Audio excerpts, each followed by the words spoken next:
Hello, and welcome to the Feeling Good podcast, where you can learn powerful techniques to change the way you feel. I am your host, Rhonda Borowski, and joining me here in the Murrieta studio is Dr. David Burns. Dr. David Burns is a pioneer in the development of cognitive behavioral therapy and the creator of the new team therapy.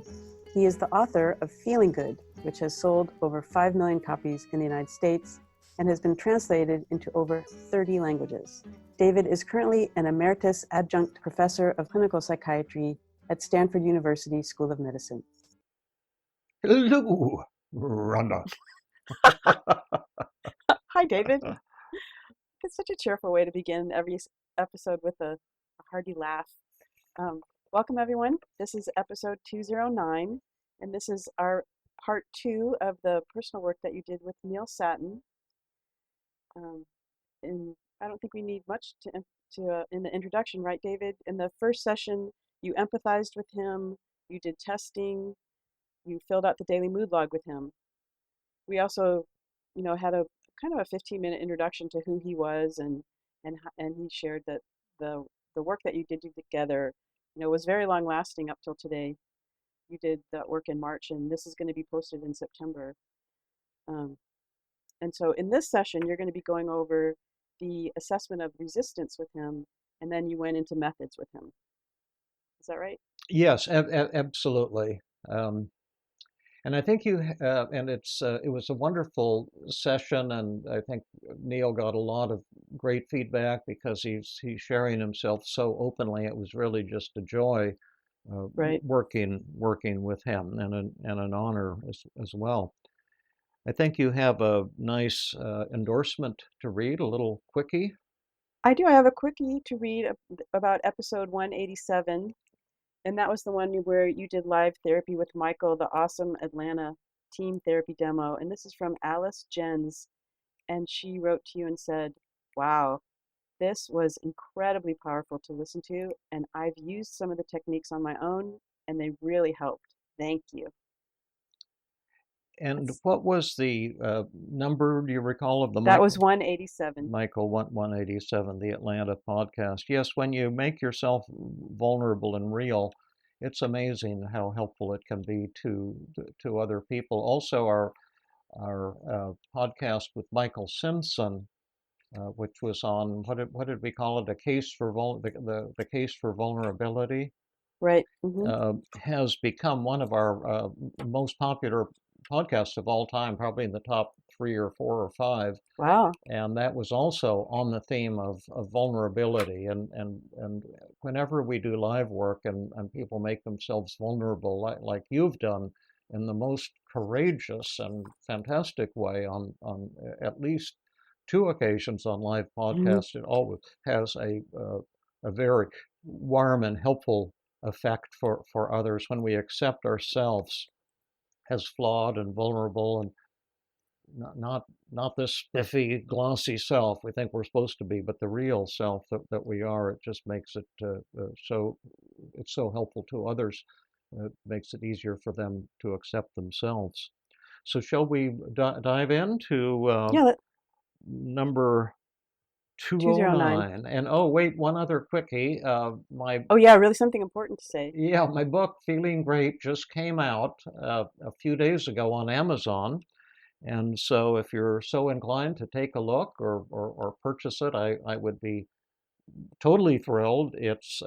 But I think there's a lot of great stuff in the book for you. It has all of the new team therapy techniques, so whether you're a patient, a therapist, or a general citizen, you'll learn a lot of the new secrets of high-speed recovery. And of course, it's intended not only to help therapists learn the new techniques, but also it's written for you, the person who's struggling with depression and anxiety, so you can use the techniques, learn them, do the written exercises while you're reading the book, and hopefully experience a nice boost in your mood and a reduction in negative feelings. And with all that being said, I think, are we ready to dive in?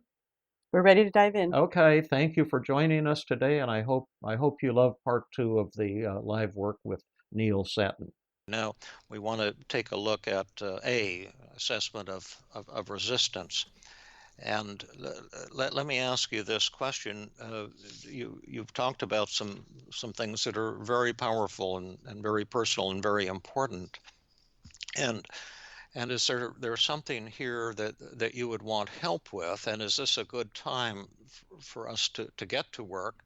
Or do you need more time to kind of talk and have me listen and provide support? Because that's important, and I don't want to, jump in prematurely.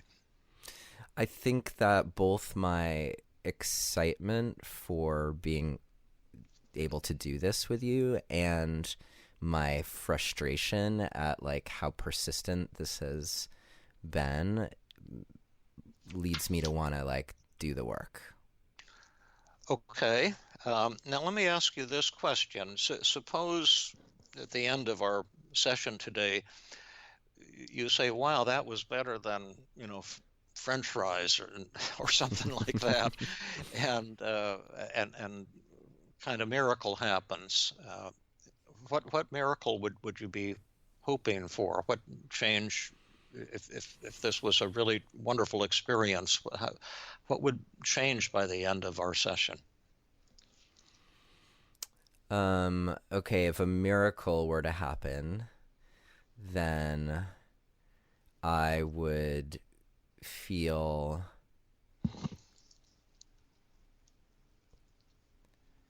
I'd feel totally capable. I'd have a sense of how to prioritize and where to start. And I would feel like a certain measure of trust in the path and the unfolding, that like that I could see it. I could see how it's all gonna work, how it's all gonna be okay.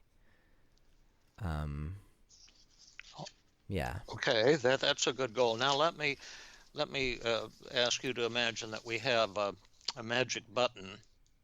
I can send you a nice red magic button if you want for your show notes. If I want someone in my Tuesday class, her husband's a graphic guy, and he made a magic button, a red magic button for me. It's Awesome. very neat looking. But if we had this magic button, let's say if you pressed it, all your negative thoughts and feelings would instantly disappear in a flash. And you become euphoric, and you'd feel joy and confidence and trust, and you'd feel totally capable. And would you press the magic button? Yeah, I definitely would. Okay, that's what most people say. And I don't have a magic button, but I've got some really wonderful techniques, and but I'm not sure it would be a good idea to use those techniques and cause all these negative thoughts and feelings to disappear. That there might be some unanticipated losses there. And so if you can take a piece of paper and put positives on it, and we're going to make a list of positives, uh, and we're going to ask two questions about each negative feeling or negative thoughts as well as you like. And we're going to ask two questions about it. What are some benefits or advantages of this type of negative feeling, like feeling sad, feeling anxious, feeling guilty, whatever? And the second question is, what does this kind of feeling show about me and my core values as a human being that's beautiful and awesome and positive? And so this is the opposite of the way most mental health professionals and people look at it. We say, "Oh, Neil has this defect, this problem that has to be fixed. This is all the stuff that's wrong with you." And I'm going to go in the opposite direction here, and see what this shows about you that's really quite the opposite of defective. Let's just start out with sad, down, and unhappy. You're feeling 85% sad, down, and unhappy. hmm So, what does that show about you that's beautiful, positive, and awesome? Show about you and your core your core values?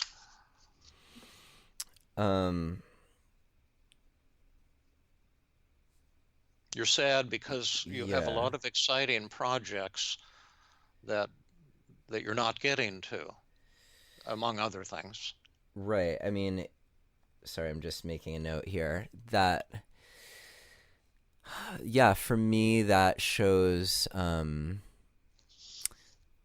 that on one level that I'm ambitious. Okay, so let's just stop for a second. Okay. Put down ambitious. Okay. The sadness shows that is that real? Is that true? Are you Yeah, ambitious? I am Uh-huh. ambitious. Uh-huh. Yeah, Is that a good thing? I think so. Yeah, Uh-huh. Is that important? it's super important. It's, Is that powerful? it's part of what drives me. Yeah. Yeah. It's part of what, and you've achieved a lot. Could we add that too? Add what? Your ambition has caused you to achieve. For sure. Yeah, Is that important? very important. Okay, let's add have achieved a lot. And just to bracket it for our listeners, because this is so new to people, even mental health professionals, some have not been able to learn how to do this. They're so used to thinking about these things as bad. But notice if you press the magic button, you'll become euphoric. Euphoric about the fact that there's all these projects you're not getting to. Do you see what I mean? The Right, because sadness. I'd feel excited. I would just feel like, okay, I am going to do these things. Right, and that's a benefit. But at the same time, if you weren't feeling sad, it would be like you didn't value these things. Right. And the intensity of your sadness shows the intensity of your ambition and your desire to make a contribution. Definitely. You see that? Yeah. Yeah. So could we also say that your sadness shows results in your self-criticisms show that you have high standards? Yeah, definitely. Could we add high standards to the list of positives? Okay. So we have three things so far. You're ambitious, you've achieved a lot, and you have high standards. Um,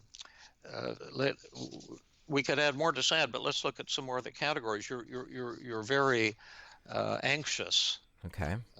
About as anxious as a human being can be, 85 to 90%. What are some benefits of your anxiety, and what does your anxiety show about you that's positive and awesome? I have a strong sense of responsibility.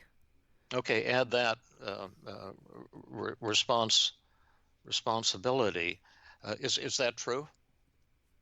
That I have that sense of responsibility. Yeah. Yeah, very true. Is that powerful? Yep. Is that important? Very important. Yeah. So there's an awesome thing. What are some other cool things about your anxiety, panic?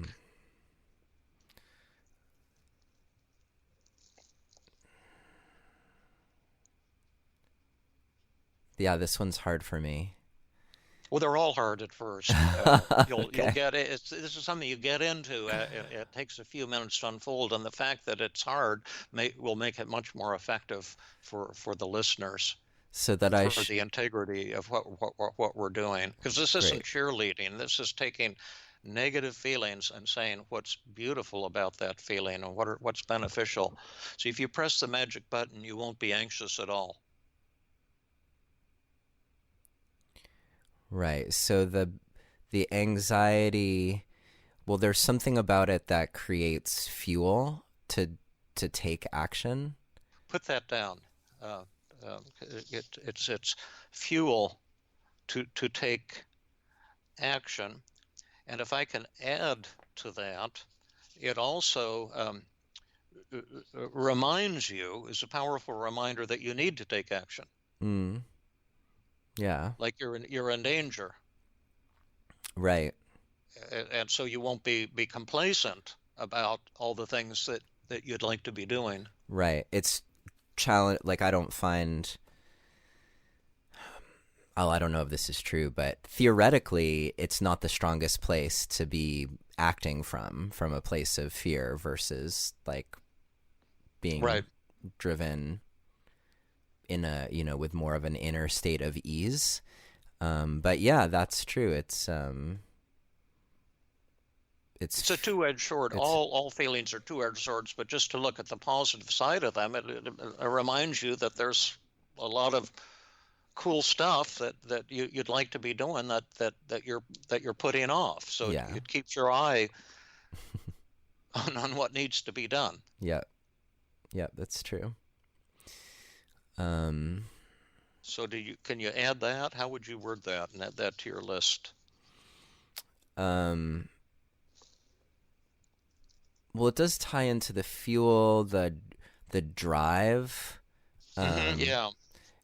That's like right. it tells me that I'm doing things that are important. Oh, yes, right. It tells you that you're doing things that are important. Is that desirable? Yeah. Could put that down. I'm doing important things. Important things. That sounds very very very important to notice that. Yeah. Let's talk about your feeling guilty, remorseful, but bad, ashamed. What does that show about you that's positive and awesome? I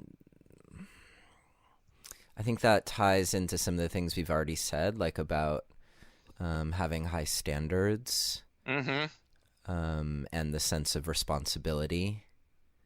Yep. Yeah. And how about a moral compass? For sure.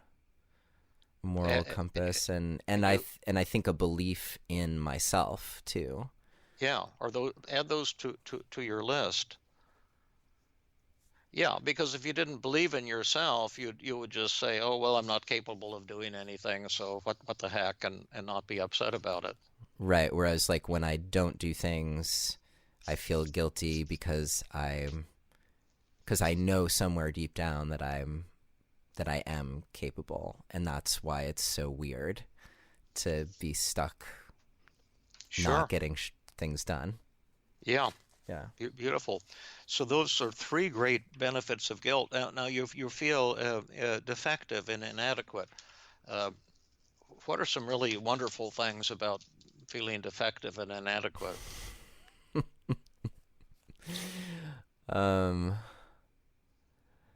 What is wonderful? What does that reveal about my values, that I'm feeling defective and inadequate?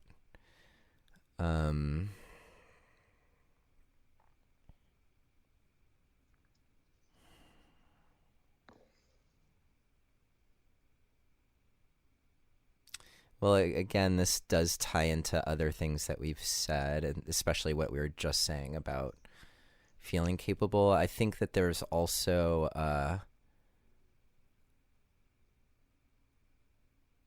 like I want to be a role model, particularly for my kids.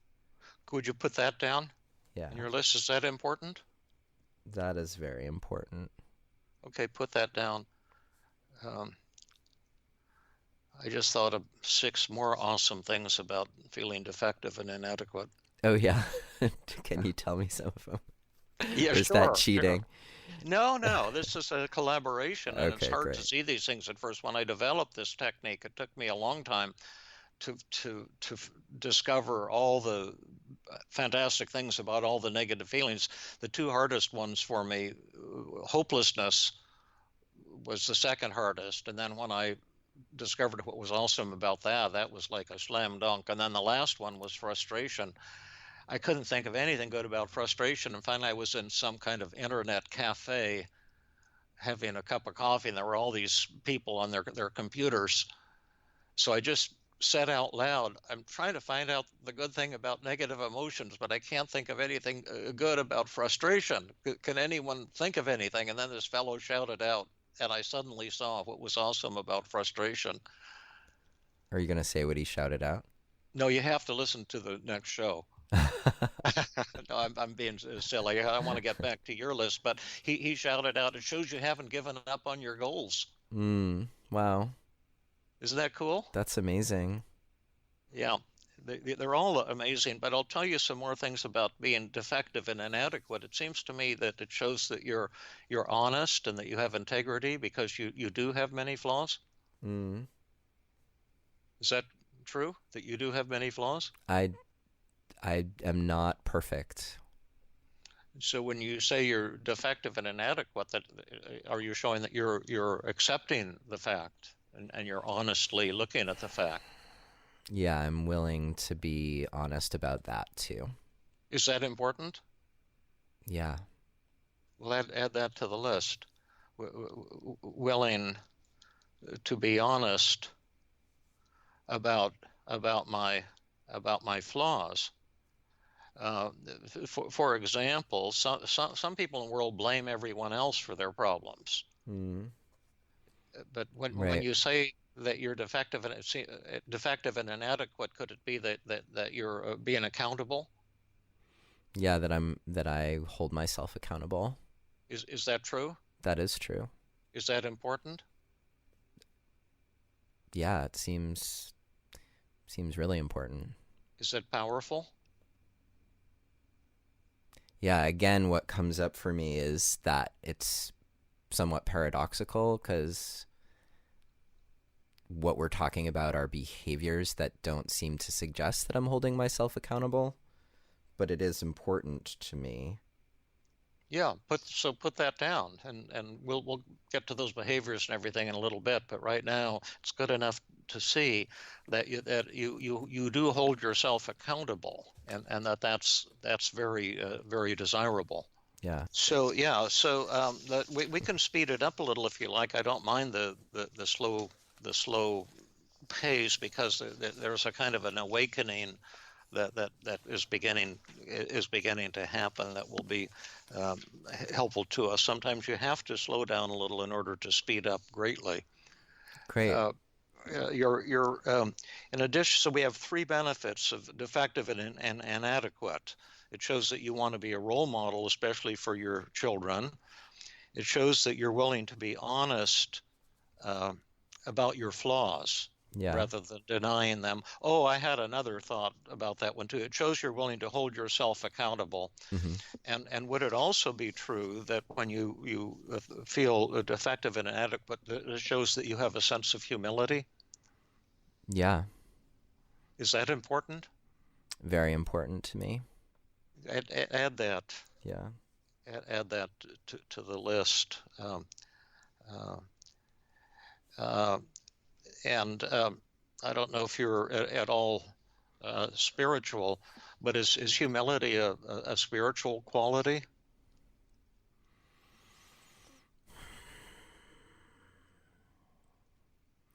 Yeah, for me, when I feel those moments of feeling just kind of the interconnectedness of all things and kind of marveling at how miraculous existence is.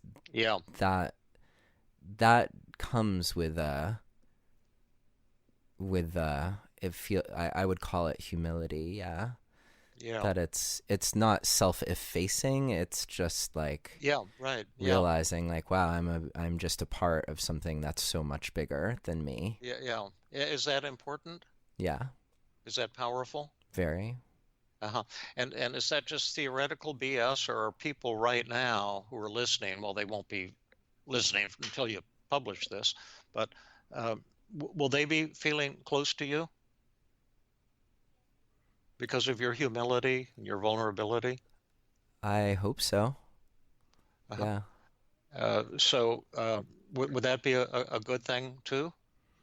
It would be great if that was the result. Yeah. Or one of the results. Find out, but could we say that this allows me to be close to others? Is that true? Definitely. Add that. Is that important? Yes, very important. See, like I told you about a huge failure I had, even yesterday. Yeah, Um, it's something I actually really have appreciated about all our conversations is that you own those things all the yeah, time. yeah, Yeah. yeah, and I appreciate those and others as well, and especially you. You're some kind of, to my way of thinking, some superstar.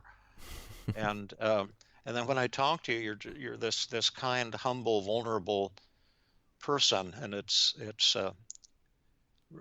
really a fantastically positive thing. Mm. But anyway, let's push ahead here. You feel alone 80%. What's great about feeling alone? Like you say, I have to do this all myself, and you feel alone. Um, well, I value connection. Is that true? Yep. Add that to your list. Value connection. Is that important? Yeah, I live by that. Is that powerful? Very powerful. Okay, so that's a good one. What's um, what's wonderful about being embarrassed and humiliated? Um,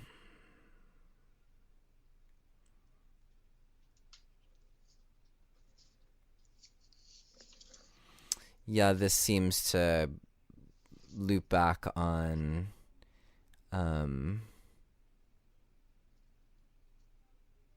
just having high standards Mm-hmm. and goals and um, wanting. I mean, deep down, I think I want my life to have meant something. Put that down. Yeah. I want my life to have meant something. Is that true? Yeah. Is that important? Very important. Is that Yeah. powerful? Yep. Yep. Um, and one other thing about embarrassed and humiliated, that this seems to mean others will see me as less than. Mm. Embarrassment, and so perhaps it shows that you're yearning to be close to others and to show them something that good, and your father as well. Yeah, definitely. Definitely. How would you put that? Um, that um well, you know what comes up for me actually is valuing acceptance, and I don't know, I feel like maybe I'm not doing this one right, but Oh, wait a minute. The Buddha said acceptance is the greatest change a human being can make. So valuing acceptance, that seems like a pretty good thing, and that you want people to accept you and to feel close to you. I do, and I want others to feel that way with me as well. Yeah, so Yeah. put that down. Value acceptance. That uh, in fact, I don't know if you're familiar with the Tibetan Book of the Dead, Mm-hmm. and in the opening sentence, they quote the Buddha. And the opening sentence, as you may recall, is acceptance rocks.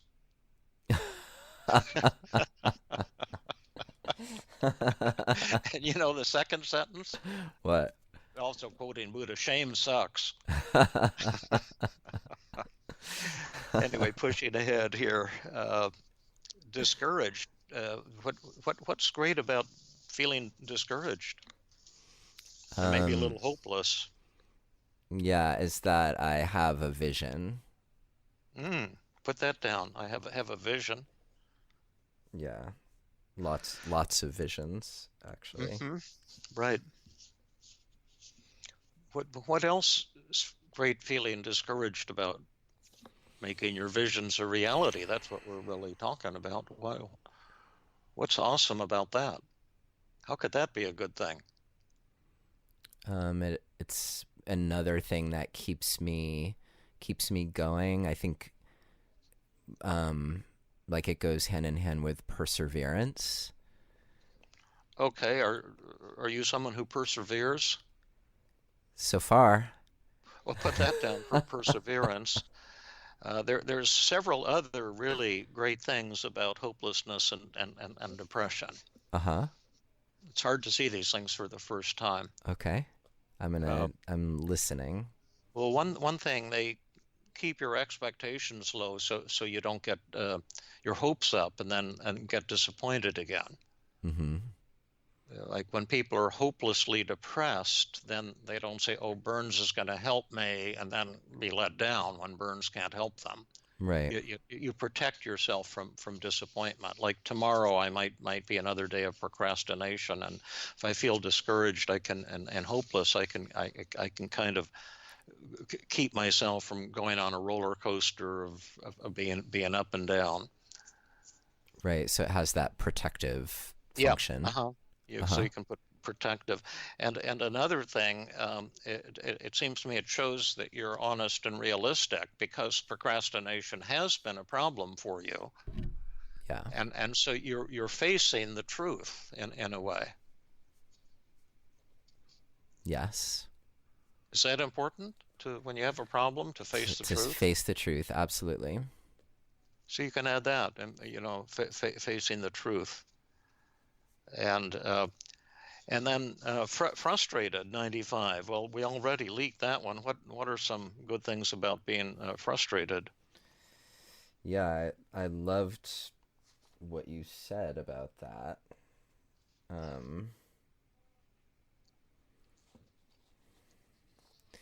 And for me,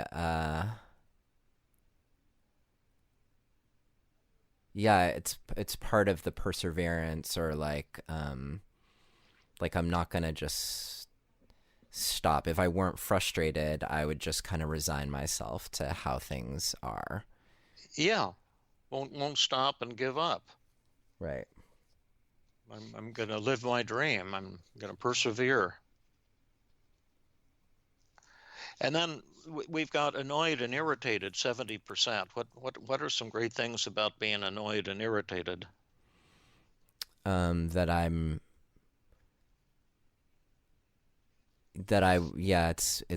kind of like the won't stop. I'm not going to tolerate. I don't want to tolerate things that are getting in my way. Yeah. Like I'm willing to see that things are getting in my way. I'm willing even to see that I'm getting in my way. Yeah. Is that important? Yeah. Well, put that down. That's well stated, I think. Yeah, part of facing the truth there, I think. Yeah, and also, does annoyance and irritation give you energy, like the anxiety? Definitely. Yeah. Is that important, to have energy? Yep.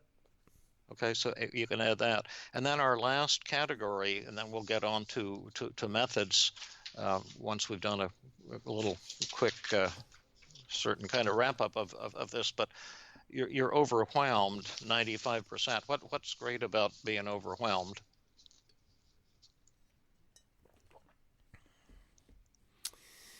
Well, by being overwhelmed,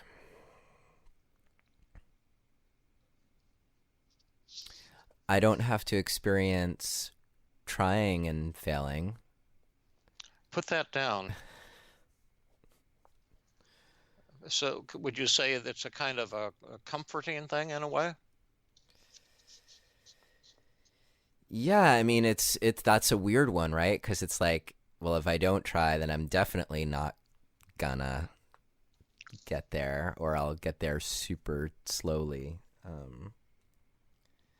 But yeah, it's showing that I'm looking for ways to take care of myself. Is that important? Yeah. Put that down. Looking for ways to to take care of myself. There's another neat thing about being overwhelmed. I can suggest it to you, see if it resonates. Would it be a way of reminding yourself that indeed you are maybe pushing yourself to do too much or that an awful lot, that there is, you know, a tremendous amount on your plate, and that's, you know, realistically the case? Meaning that one possible reason I'm overwhelmed is that I'm trying to do too much, and it would be helpful to see that and learn how to limit myself. Put that down.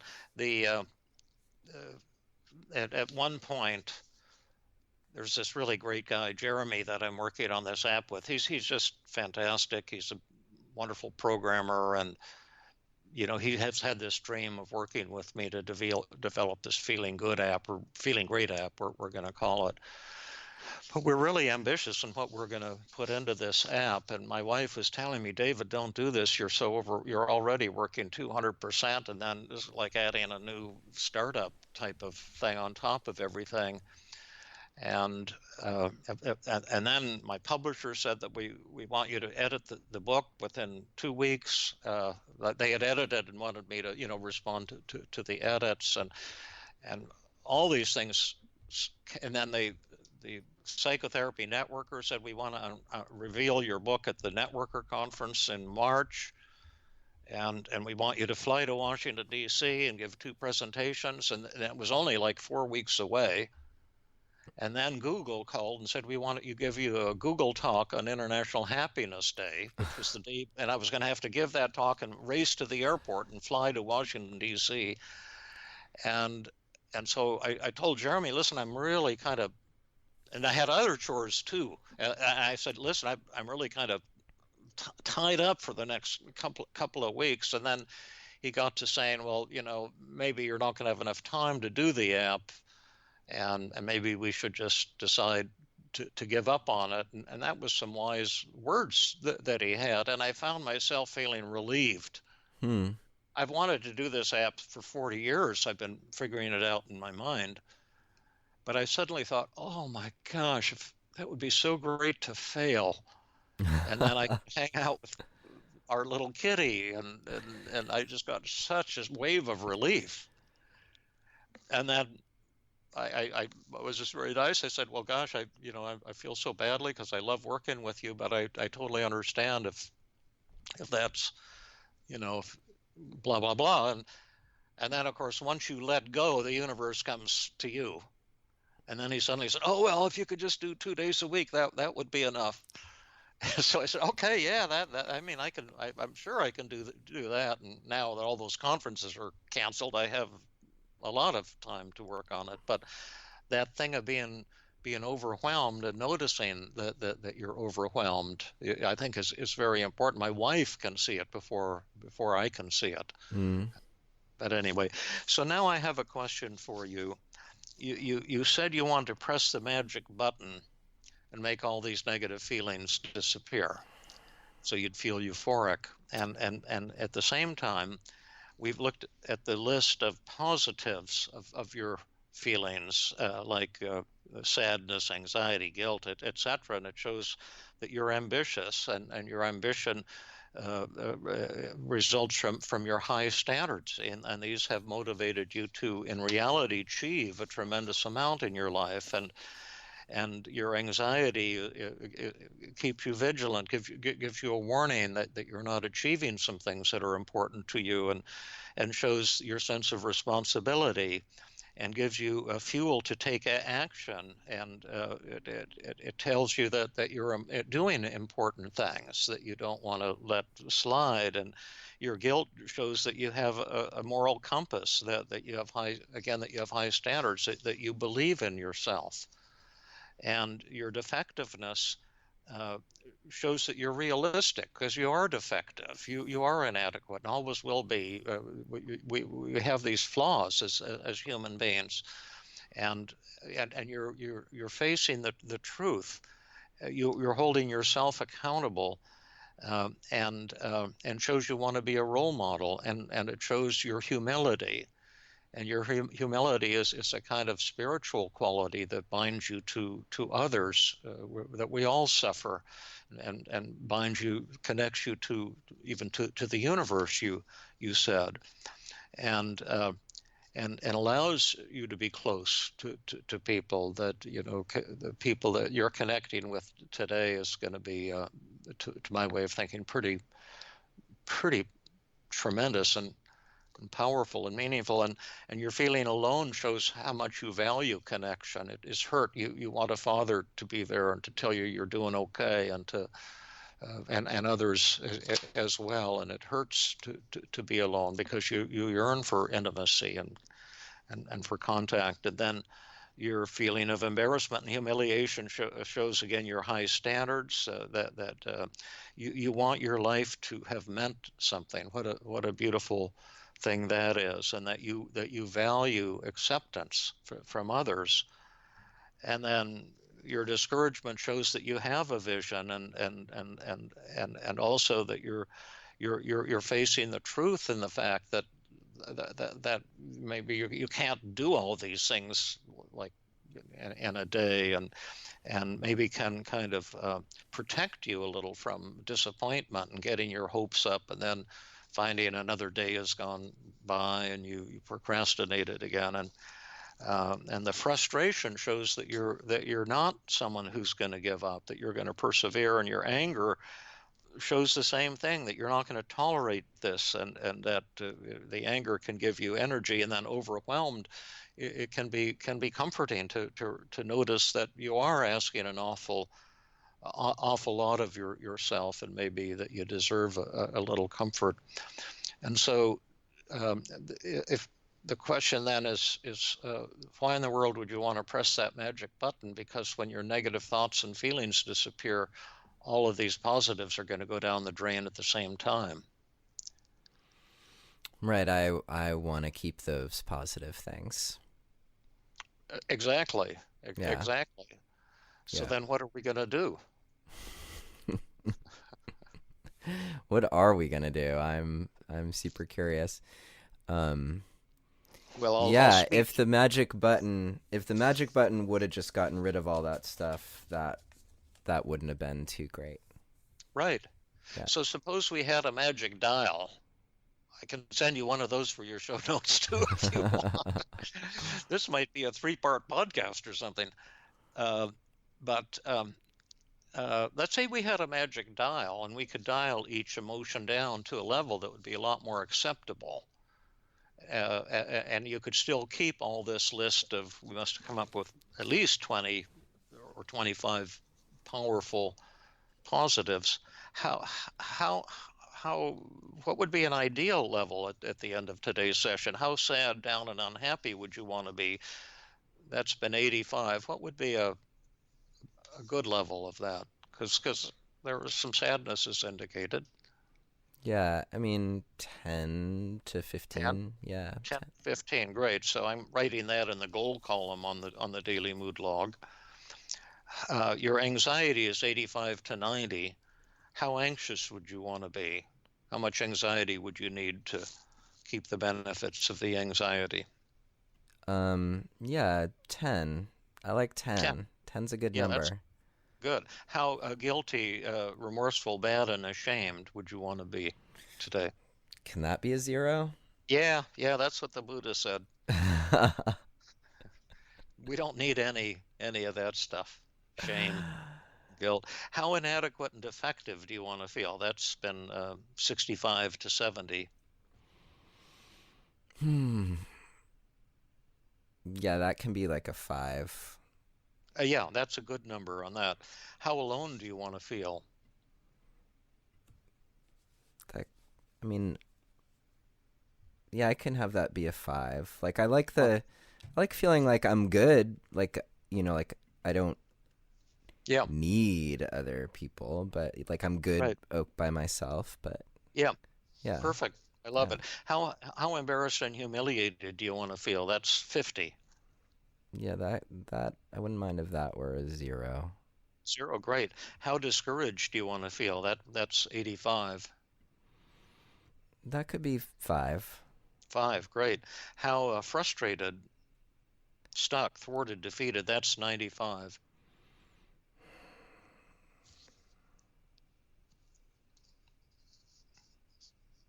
Well, if I need it for those feelings, I would take 5, but if I don't need it, then it would be a relief to not feel that. But So why don't we put 0 to 5? okay. Yeah. How annoyed and irritated do you want to feel?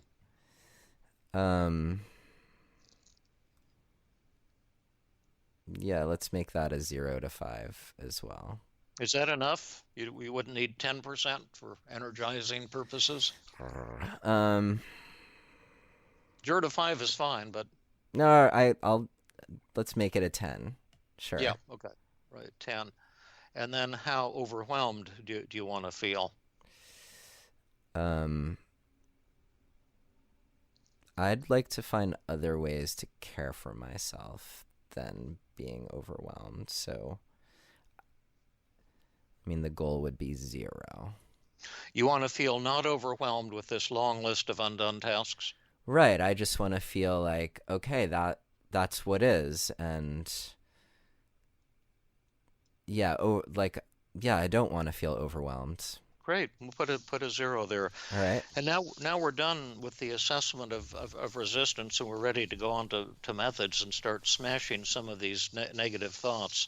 But just maybe for 1 minute, what was this experience like for you so far?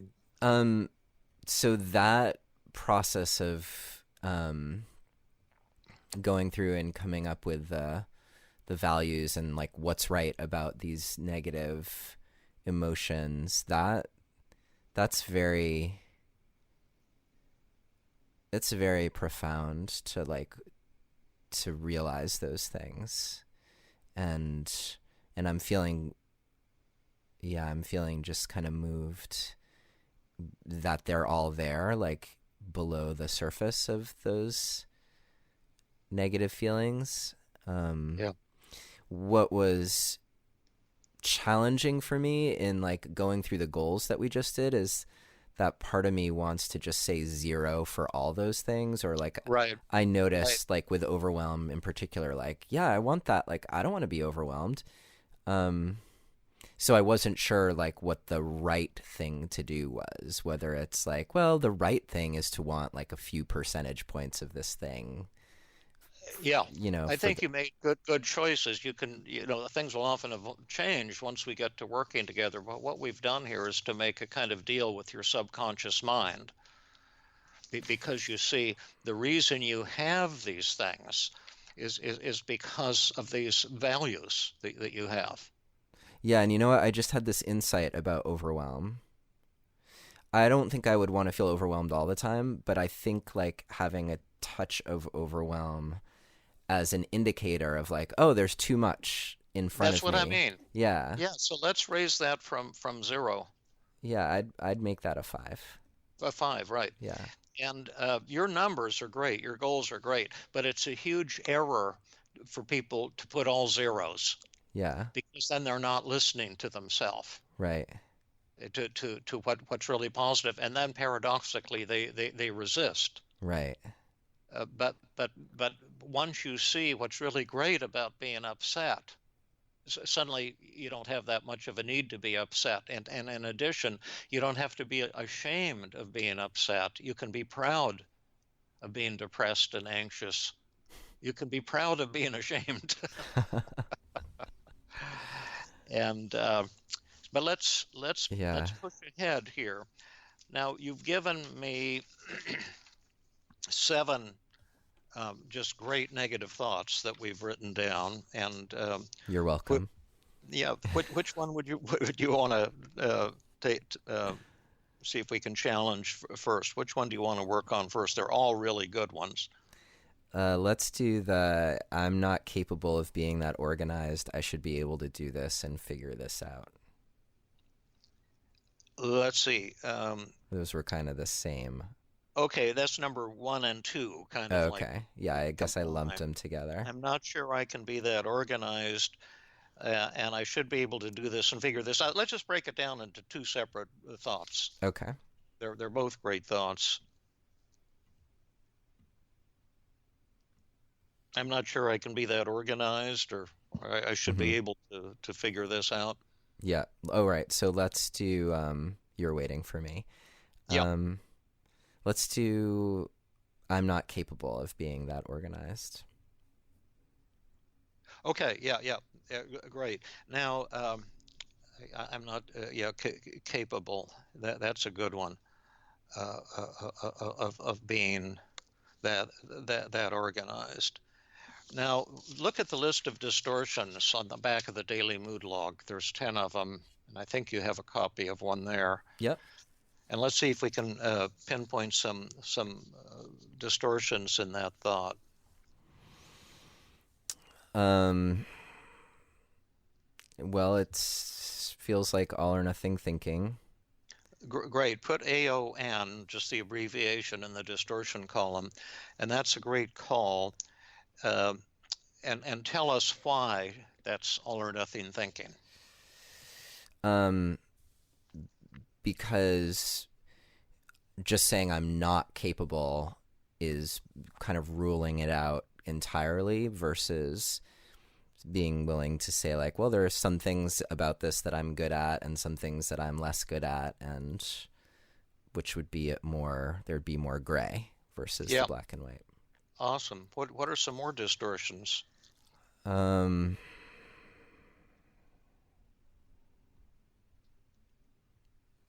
Yeah, overgeneralization. I'm just looking through the list, and each one I'm like, so the first one was all or nothing thinking. The next one was overgeneralization, viewing OG. So, which is viewing a negative event as a never-ending pattern of defeat, and I think that's part of what's happening here. Is absolutely. Yeah. I love that.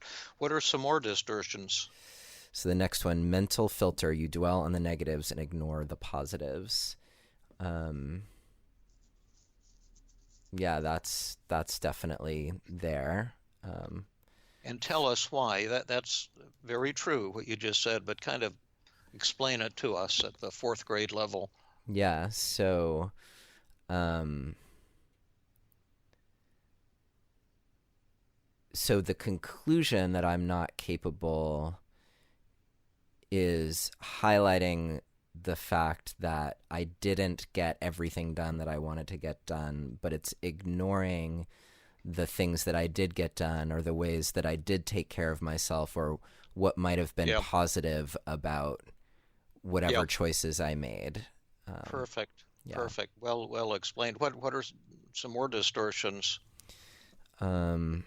Discounting the positive. Are they all going to be there, David? Because so far, so good. At first, when I looked, I thought there's only a couple distortions here, but now it's like my mind is opening up, and we may find 6 or 8 or maybe even 10. Yeah. So discounting the positive, you insist that your positive qualities don't count. Yeah, that's ignoring all the ways that I am and have shown that I'm capable and that I'm able to learn and grow and change, and that's happening all the time. So I'm definitely discounting it. Yeah. The next anything. That's right. What are some more distortions? Yeah, jumping to conclusions that. So this doesn't have mind reading, but it does have fortune telling. Like I didn't today, and I won't be able to tomorrow. Yeah, exactly. And we can speed through the other 5 to save a little time because you're nailing them all. But it's clearly, magnification and minimization. Right. Blowing it out of proportion and looking at all the things you haven't done and discounting the incredible accomplishments that you have done. It's emotional reasoning. I feel it, so it must be true. I feel overwhelmed and defeated, so I am overwhelmed and defeated and won't, in fact, be able to do these things or get more organized. It's a hidden should statement, isn't it? Right. I should have gotten more done. I should Yeah, have done these things. Yeah. yeah. Right. And I should be more organized in general. And I shouldn't get overwhelmed. I should just be on top of everything Right. all the time. And then, Isn't that uh, true though? yeah, right, exactly. And then I would say it's self-blame. The only one it isn't is labeling, Mm. but it's self-blame because you're kind of beating up on yourself. Right. And labeling could, I mean, if I'm saying I'm incapable. Oh yeah, that's the labeling, right? So Yeah. we found all 10. I love that. Yeah. Now, let's now that we've got all these distortions, we have a lot of ways to crush a negative thought. But let me just ask you, just in simple terms, can you think of a way you could challenge that thought? What could you tell yourself instead of that? You know, is that thought true? So, okay. This one might be hard for me. Well, let me make it easy for you. Uh-huh. Uh, uh, let's imagine that I'm a kind of like a clone of yours, but a dear friend, Okay. and that I look a lot like you. I went to the same schools you went to. I got the same grades. My career is a little similar to yours, and and could and so I'm like almost like an identical twin, but a different human being. Okay. Okay, and give me a name. Well, I'll be David. You can be Neil, Great. but I'm not David Burns. I'm this kind of clone of yours. Could I talk to you for a minute, Neil? Sure. Um, I I don't know if you're aware of this, but you know I've been pretty lucky with my career and with my podcasts, and I've done a lot of things that have been very successful and very well received. And lately I've been almost had the curse of too much creativity or something like that, that I've got all these projects on the front burner and the back burner, and I find myself getting overwhelmed and kind of anxious to think about all the things that I'd like to be doing, but they're all great things. Um, but I've been telling myself that I'm really not capable of getting organized. Uh, is that true? Tell Well, me that, what you think. yeah, that doesn't seem completely true, because if it were completely true, then you wouldn't have been able to do the things that you have gotten done. So, So just stop a minute because yeah. I like what you're saying. You're saying that can't be completely true because if it was completely true, I wouldn't have accomplished the many things that I have gotten done. Is that what you just said? That's what I just said. And is that true, or are you just blowing smoke in my face? Well, Because that helps me, but I want yeah, to I make sure mean, it's some really of the true. things that you've gotten done seem to me like they would have required some organization on your part. Like you've interviewed a lot of people, you've had to get organized about contacting people and scheduling things, Oh yeah, that's and true. Yeah. doing the research that you need to do in order to have good conversations with people. And Oh um, yeah, yeah. yeah. So let me see if that's true. You're saying that I've been actually pretty organized in many areas of my life, and I've accomplished a lot because I've been organized. My podcast, my interviews, and while it's true that I have a lot on my plate, almost too much to do all at once right now, that it's not true that I lack the skill of getting organized. Is that what you just told me? Yeah. Yeah, that it's right. It may, and I appreciate that you added that there may just be more on your plate than a single human could do in a day. But that wouldn't be about your ability to organize. Uh, Oh yeah, I love what you're saying. Now, is that true, or are you just bullshitting me? well, Because I want you to be honest with me. Yeah, And I mean, so there may be a skill in there around learning how to say no, or learning how to prioritize, or like there may be something like that in there for you that you could use some help with. So you're saying there's some things I could maybe use some help with, but the fact is I have fairly decent organizational skills. Is that what you said? Yeah, because you're getting things done, and that wouldn't happen if you weren't capable of being organized. So could we write that and that's 100% true? That's 100% true. Put that in the positive thought column. I am overwhelmed by a lot, but do have good or excellent organizational skills. Is that what you said, or tell me how to write it down? Yeah, what I said was that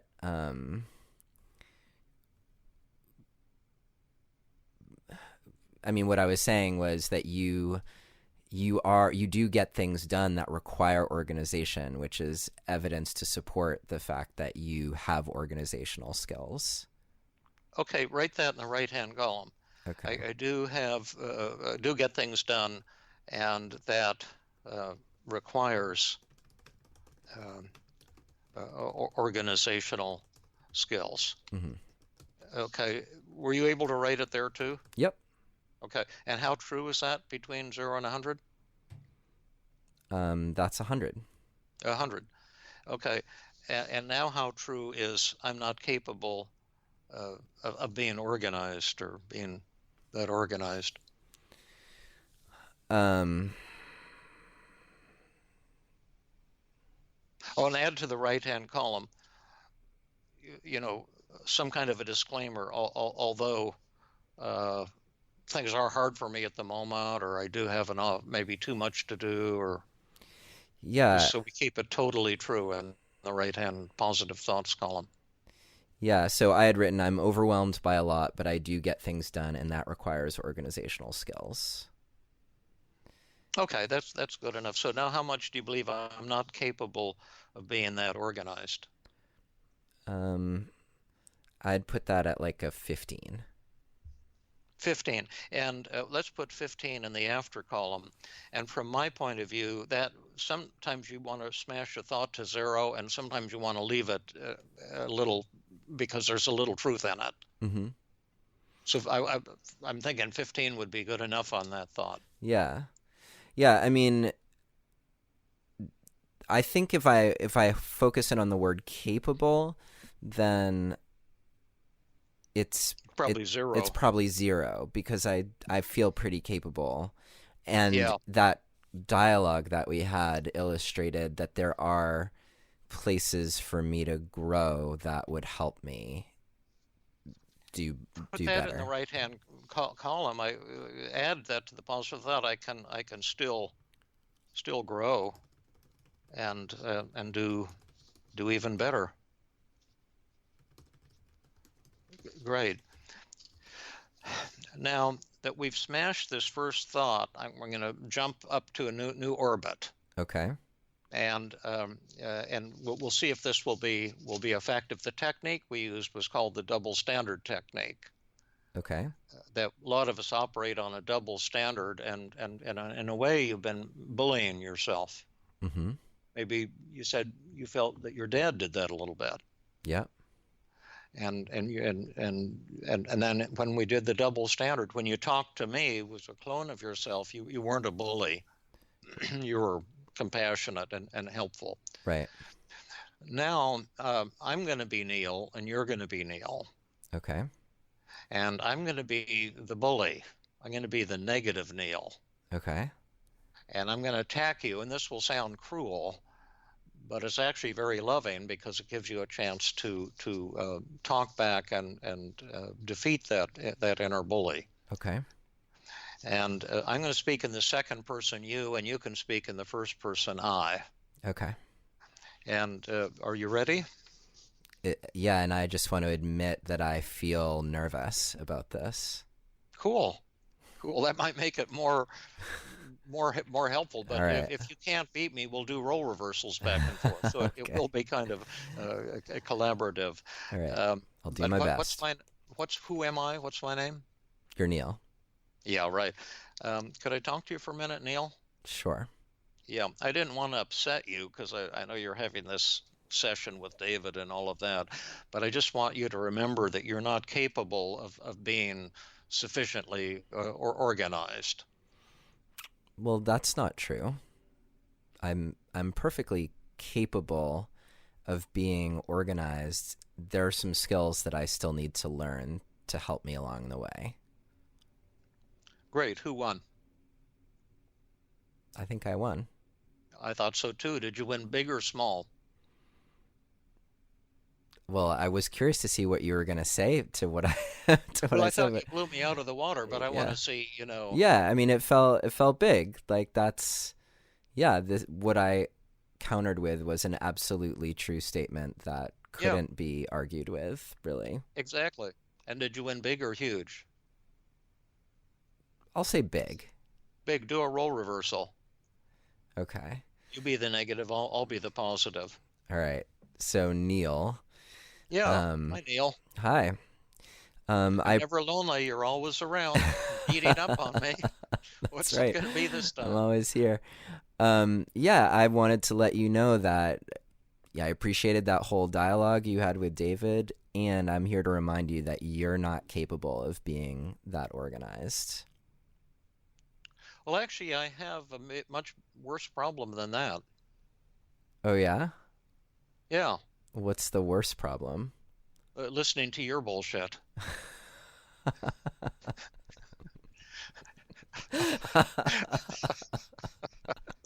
The fact is, I'm a pretty organized guy, and I'm kind of overwhelmed right now. And that's because I've been listening to you. Yeah, Who won? you did. Big or small? That was big. Big or huge?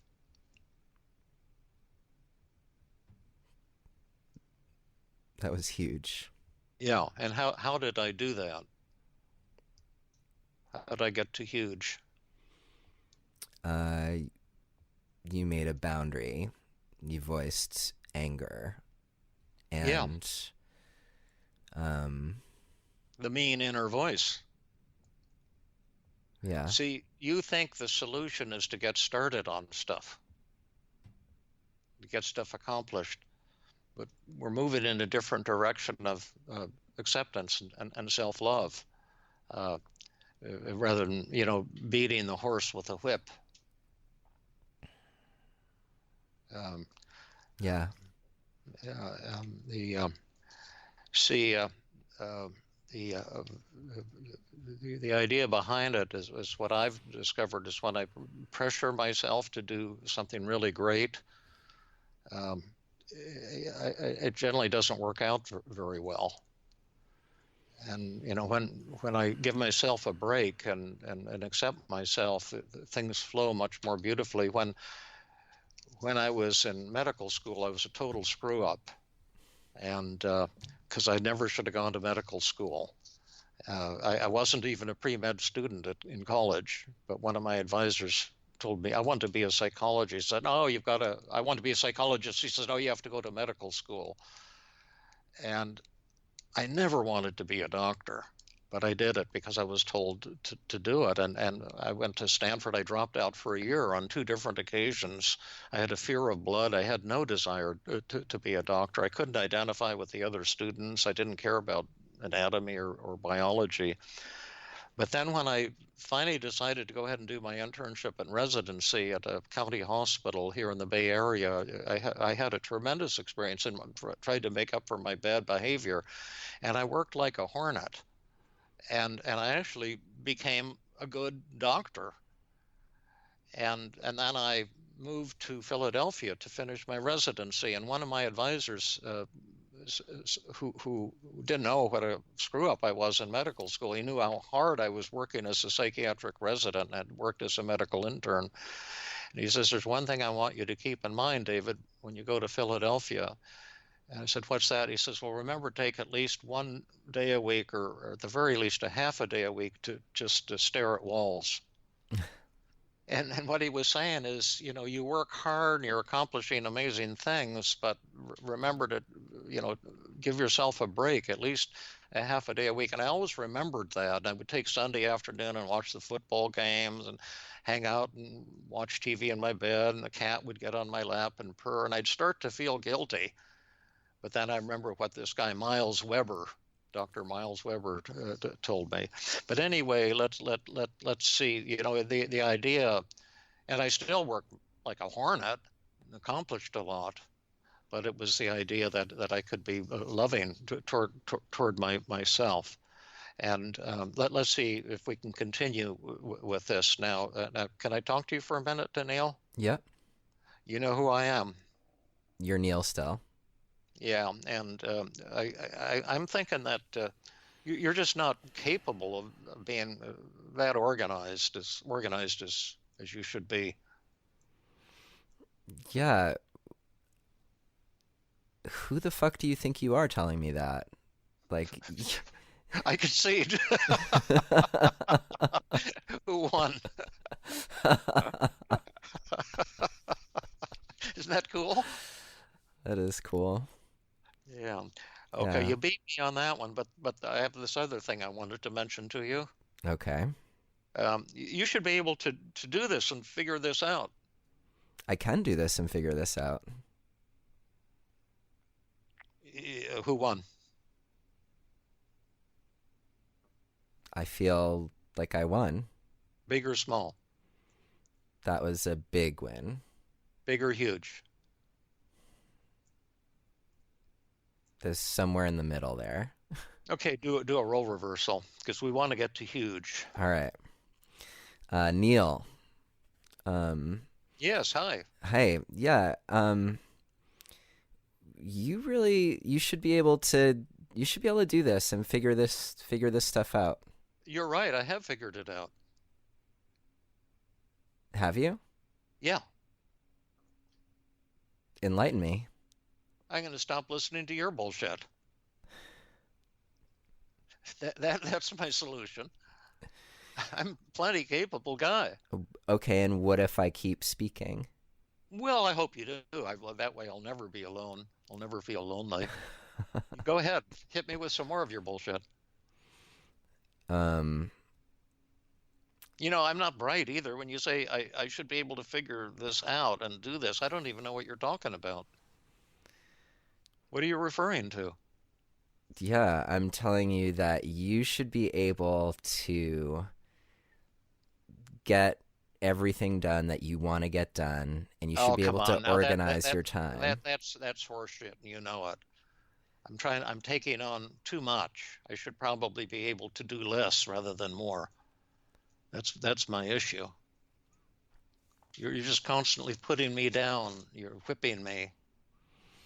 Well, if you're going to do less, that sounds good, but I don't believe that you'll be able to figure out what things are the most important to do.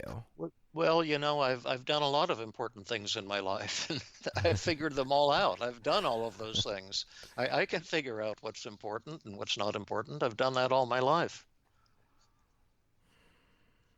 And what's most important is to stop listening to you trying to make me miserable every minute. Bug off. Or to quote the Buddha, go fuck yourself.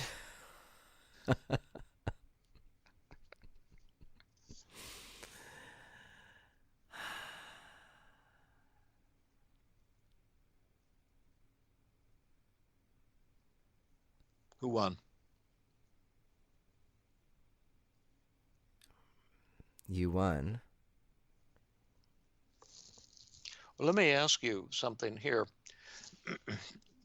This self-criticism, right? Mm-hmm. Yeah. Maybe that's not something we should give up.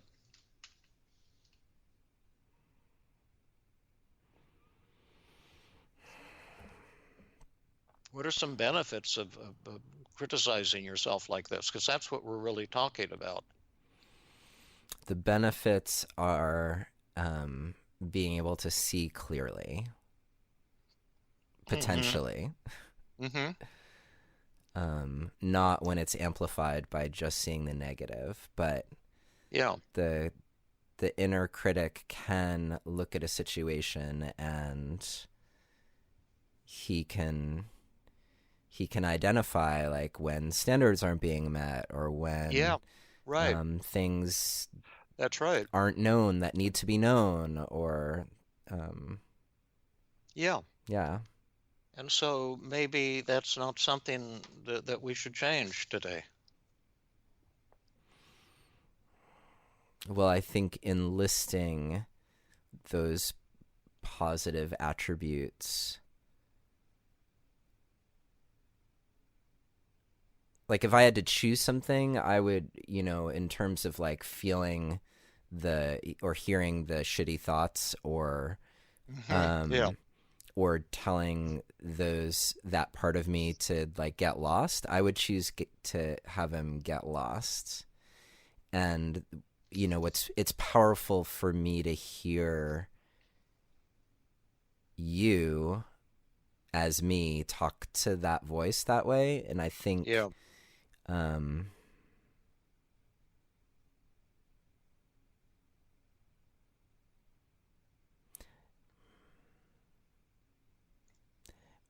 Okay, this is just what's occurring to me, which is that there was a time in my life where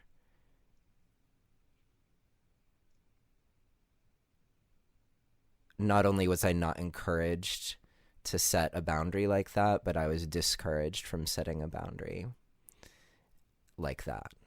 So if I heard something critical, let's be honest, from a parent, then as a kid, I wasn't allowed to speak like that.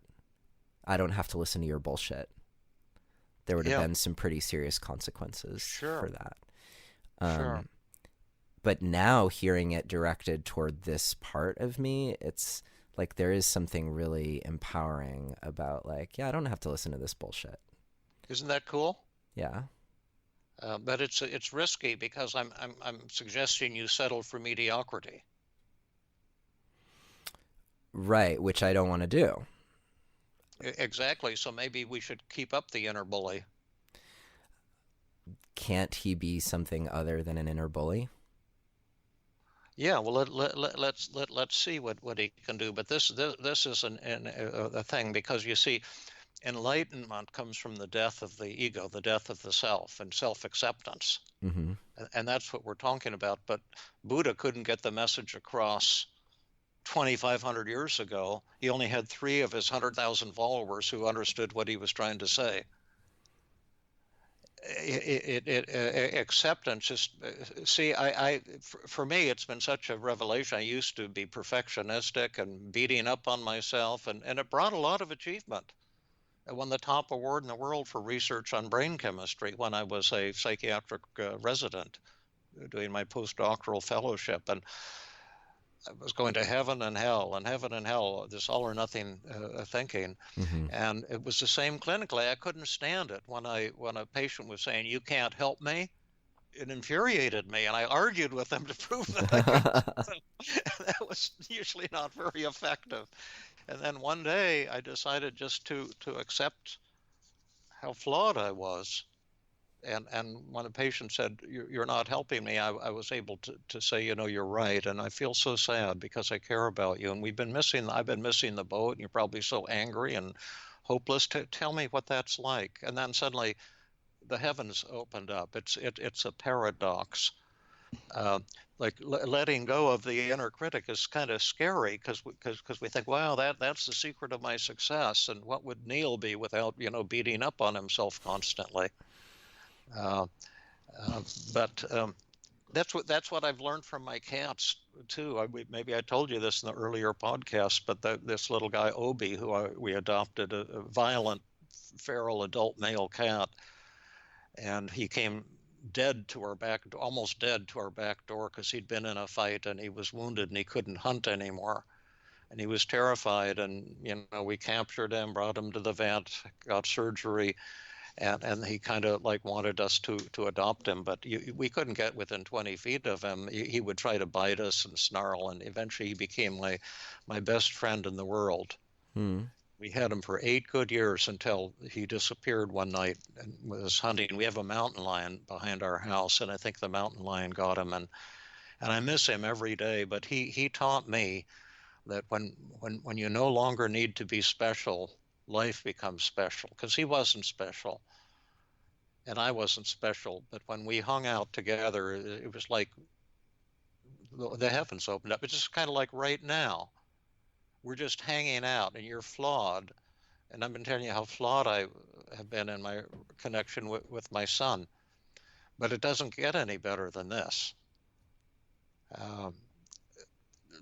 You know, would your impact become greater or lesser if you stopped beating up on yourself? That's the question. So let's just do a couple more of these, and I'm going to be the negative Neil again. Could I talk to you for a minute, Neil? Yes. And I just want to remind you that you're failing.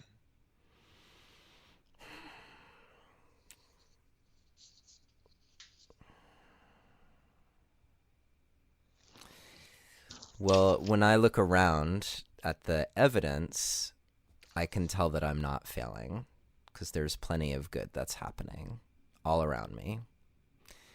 And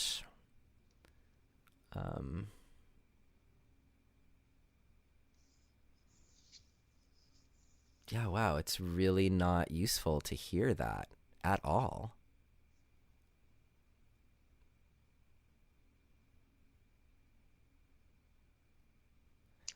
Who won, or who's winning? Well, I feel like I'm winning, and I'm also like I'm reevaluating like whether this critic is necessary or not. Yeah, right. Because I don't see how it really serves me at all to hear I'm failing. Yeah. So and can you see how mean that is? Yeah, it's super mean. And your whole life is devoted to compassion and love. Right. Is that interesting? So we're not talking about boosting your productivity. We're talking about a decision to be loving toward yourself and to trust. Right. Yeah, I choose to love myself, and I choose to appreciate what I'm accomplishing. Oh yeah, but think of all the things you need to do. You're failing. You should be doing more. You shouldn't be procrastinating. Your voice is just becoming like a tiny whisper to me. 'Cause actually I'm doing just fine. And there will be times that I do more and times that I do less. And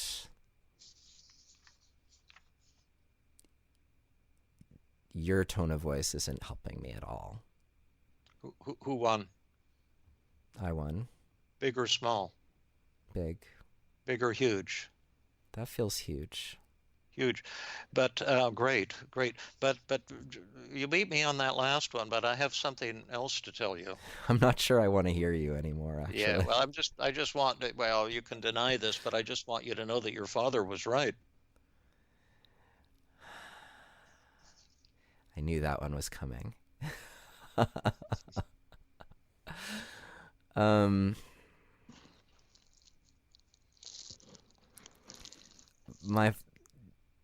There's just no basis in fact with what you just said. Like, so it just shows me how full of shit you actually are. Because actually my father doesn't know me right now.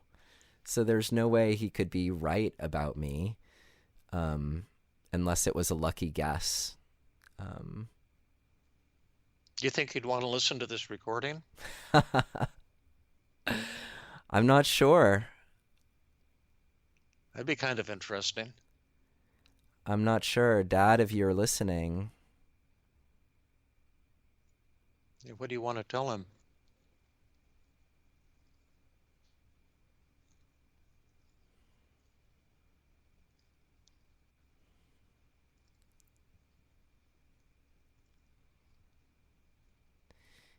if you're listening,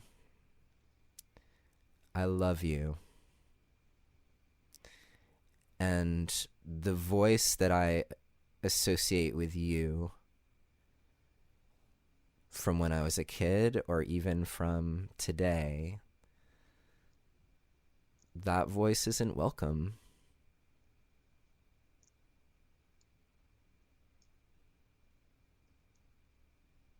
And I love you. I want you to be in my life.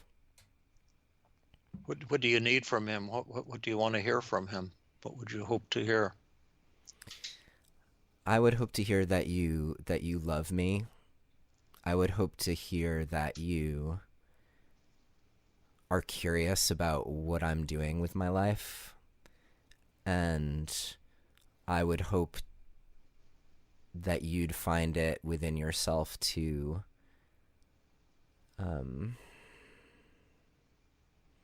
get to know the standards by which I judge my life and to appreciate me from there. Would you want him to be proud of you? I would love for him to be proud of me.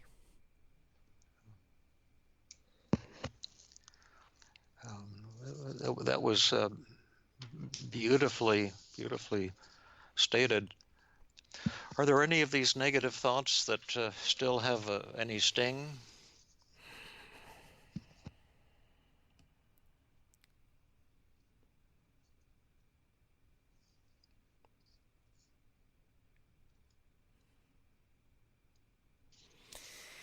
At this point, when I look at any of them,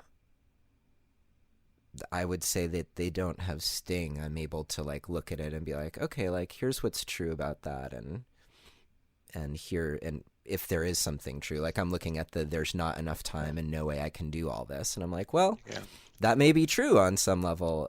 There may be too much, but like the thought itself doesn't have sting. The power. Yeah. Right. Was that sad right now when you were talking to your dad?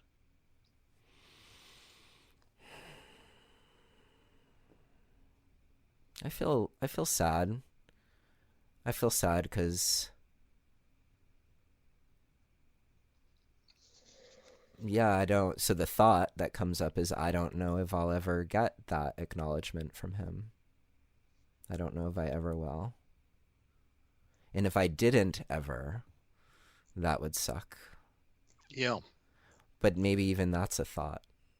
Well, we don't need to go that far, and we'll wait and see what happens. But maybe that sadness would be a healthy sadness. Yeah. Yeah, maybe that would be healthy sadness. So do you want to go through your list of emotions and see how you're feeling at this moment? Let's do that.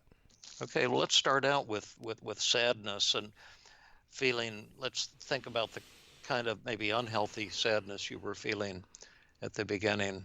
Where are you on that now? Yeah, I don't feel that at all.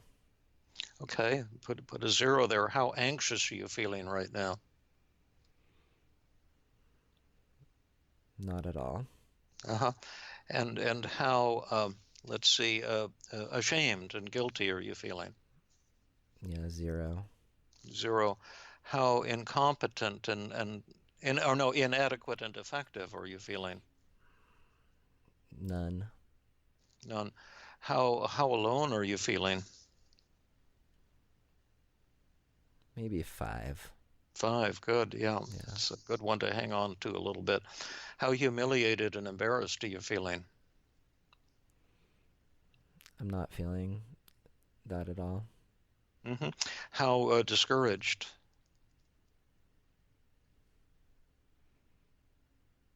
Yeah, 0. How frustrated, defeated? 0. How annoyed and irritated?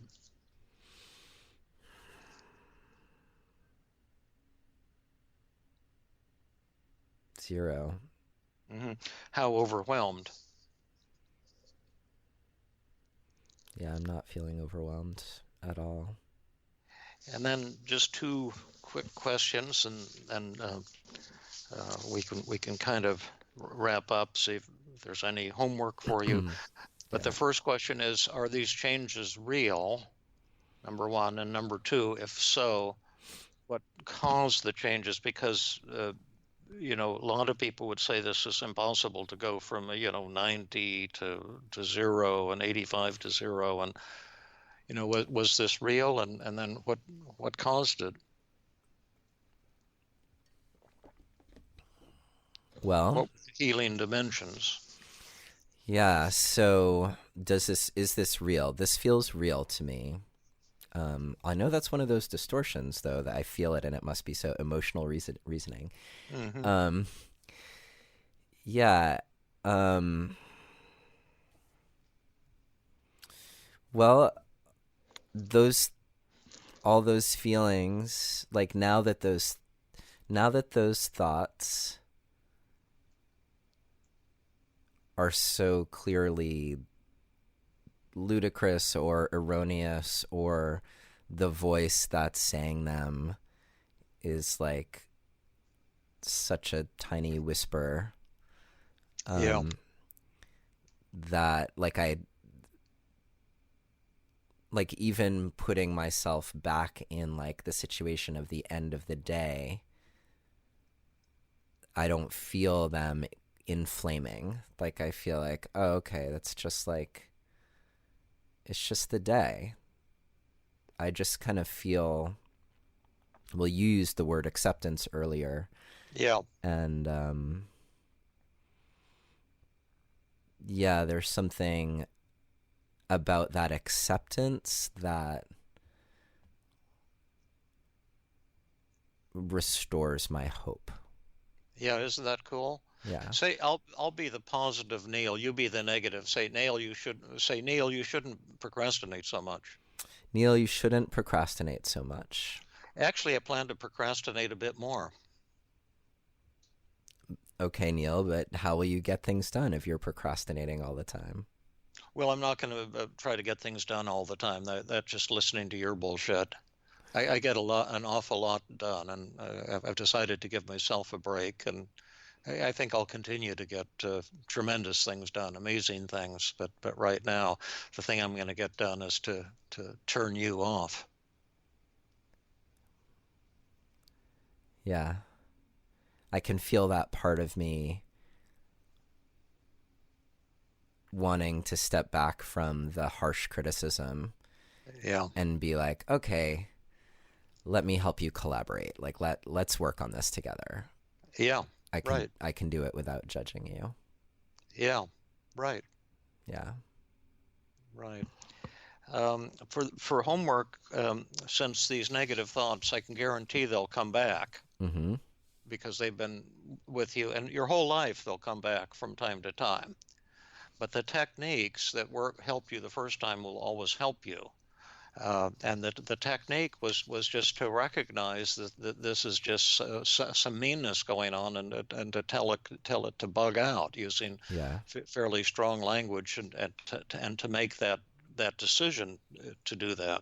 Yeah. But some practice will be helpful too. So you have your daily mood log, and we didn't write down all the positive thoughts and how much do you believe them and how much do you believe the negative thought. That would be good homework to finish your daily mood log. Mm-hmm. And let me just ask you a couple final questions here. Usually, because we're not face to face, I have people rate me on empathy. All the therapists I try and do this on helpfulness and things like that.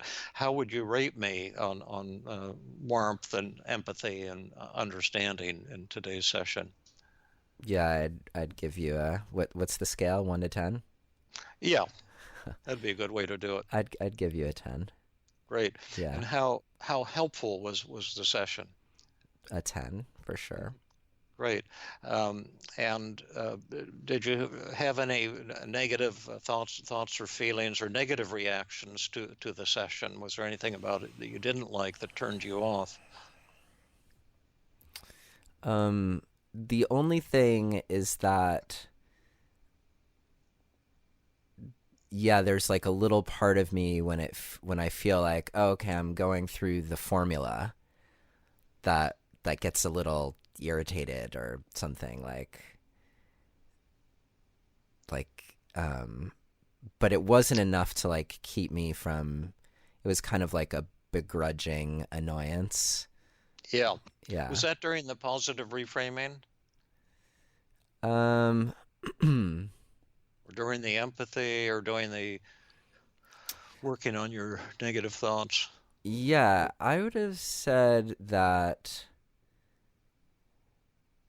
it was probably kind of the. Well, I realized that I had a lot of negative thoughts, so some of it was like the like coming up with the good things, like the repetition of that, which Yeah, was right. probably really important, but that was challenging. And then During the positive reframing. yeah, the positive Yeah. reframing. And then at the end, it felt risky to take a stand or to like so Yeah. when you were modeling that, I was like, oh shit, like that's. So there was a little bit of like, oh, like I'm being really called forward to take a risk, and for me Yeah. it's a risk to tell my inner critic to fuck off. Yeah. um Right. and that I don't have to listen to your bullshit. Yeah. And if you Yeah. tried to get me to do this the first 7 years of my career, I would have said, go to hell. I'm going to achieve this. I'm going to live up to these standards. It is a scary thing. And that's kind of what makes it exciting. So that's great feedback. And then also, was there anything you particularly liked or that was helpful to you? Yeah, well, like I just said, your modeling was really helpful, and that you've been so patient and generous with your time and thoughts. That's been really helpful. And It was my pleasure. It's just, yeah. you're just a wonderful person to hang out with. Thank you. You are too. I really enjoy our time Tremendously. together. Yeah. Yeah. Yeah. Well, Wow. um, Thank you. you're very welcome. And for everyone who listened through to all of that, thank you for listening. And we'll get the daily mood log available. We'll make sure that's available for everyone so that they can go through that. And assuming that's okay with you. Oh yeah, Daily. yeah. In fact, I can, if you finish it and then send it to me, I can type it up and send you a nice looking one as a PDF or something. I actually was typing right into the PDF, so I've got it all Oh, here. awesome. Yeah. Beautiful. So I'll have that up as an example for everyone listening, and the goal was for all of you who are going through whatever you're going through right now. And right now could be hopefully at some point in the future when all of the current madness is over. And maybe it's right now in the middle of all of this coronavirus stuff that you find some solace in this process. And because it was so helpful for me. Yeah, maybe we just make a comment to them because we kind of forgot all about them. But yeah, I mean, we could have done the coronavirus thing too. I've been doing that slightly same techniques, but slightly different. But what's important here is the details of your life will be very different from Neil's, and we're all different as human beings. But sometimes in our suffering, it comes together. And I'm sure a lot of people listening to the podcast right now will be able to say, wow, I can recognize beating up on myself a lot too, and maybe recognize some of those 10 cognitive distortions in your thoughts, and that it's not so much what happens to you, but the way you think about it, that creates your emotions. And you saw that so clearly. It's not the fact that you have all these cool projects that need some time and attention, but the fact that you're being self-critical and beating up on yourself. And then the final idea is Yeah. that's when you change the way you think, you can change the way you feel. And if you want to learn more about these techniques, again, this is self-promotional, so I apologize, but my first book, Feeling Good, The New Mood Therapy, has been helpful for many people who are struggling with depression. Research indicates that 65% of the people who read it recover from depression or improve dramatically in 4 weeks. And I'm hopeful by the time you hear this, my new book, Feeling Great, will be out. And that has all the research and development of the last 40 years that I didn't have available when I wrote Feeling Good. So I hope that'll be helpful to folks too. Great. Well, we are definitely looking forward to your new book, Feeling Great, and excited to hear that that's imminent. And yeah, feeling good. Big recommend on that one. I read through it, and it's there's a reason that it's stood the test of time. So thank you so much, David, for being with us today and being with me. So great to spend time with you as always. Yes, thank you, Neil, and have a great day, and thank you all for listening. This has been another episode of the Feeling Good podcast. For more information, visit Dr. Burns' website at feelinggood.com, where you will find the show notes for this episode under the podcast page. You will also find archives of previous episodes and many resources for therapists and non-therapists. We welcome your comments and questions. If you want to support the show, please share the podcast with people who might benefit from it. You could also go to iTunes and leave a 5-star rating. The theme music is Gypsy Jazz in Paris, 1935, composed and performed by Brett Van Donsel. I am your host, Rhonda Borowski. We hope you enjoyed this episode. I invite you to join us next time for another episode of the Feeling Good podcast.